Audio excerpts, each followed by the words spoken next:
You consider yourself part of the Margaret Thatcher wing of UK politics. Are you a conservative? Are you a classical liberal? We get confused about these terms on this side of the pond. I think the best explanation for the confusion and the best answer was given by Hayek in his essay, Why I'm Not a Conservative. He points out that in Britain and in the United States, the settlement is what in continental Europe would be called liberal. In other words, it elevates the individual above the collective, and it elevates the rules above the rulers. So in France, Germany, Austria, Italy, when you defend those ideas, private property, personal autonomy, you are called a liberal.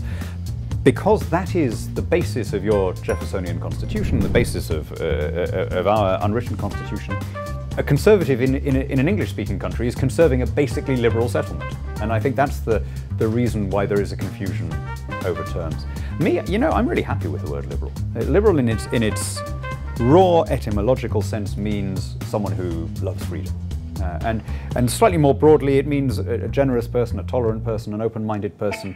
It's a very sad thing that this has become a boo word, We've lost so many of these fundamental words, and Hayek, at the beginning of that essay, worries about the word libertarian because it's a contrived word. It doesn't really mean anything.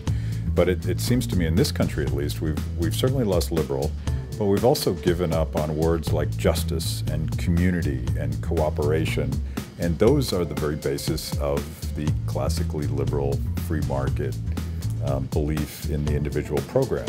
And I think we need to steal those words back. There's been a real semantic shift, and it's bad news for the right, whether you call it liberal or conservative. So many words have now become loaded. You think of a word like discrimination. Discrimination now means being nasty to women or black people. Right? The sense of discernment, which is literally what it means, has been lost. Yeah. And so discrimination in any context becomes a bad thing. An employer who discriminates in favor of properly qualified applicants, a university that discriminates in favor of high grades, can't escape the sense that it's doing something wrong. Prejudice. Prejudice just means prejudging a situation.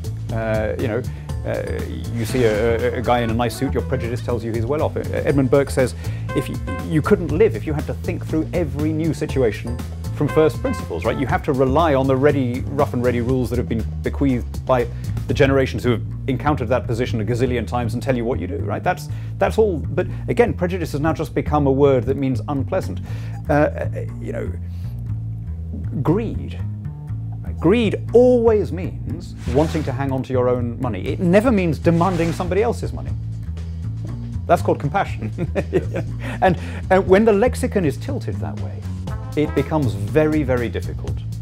In fact, even the word conservative now doesn't mean it's kind of Neanderthal, doesn't it? So you're constantly playing with a loaded board when you're trying to win using that vocabulary. So you have an American icon, Homer Simpson, on your laptop. What's going on there? I mean, I think this is the best kind of populism because for all his obnoxious qualities, you can't help feeling that the guy, fundamentally deserves a break and is right. In the end, he usually comes out on top and deservedly. And I think the little bon mot that he has about American politics, about every foreign country, about every religion, are just brilliantly apt. So Homer's your hero. Yeah, I wouldn't say he's a role model exactly, but he brings immense pleasure into my life. Excellent. Thank you so much.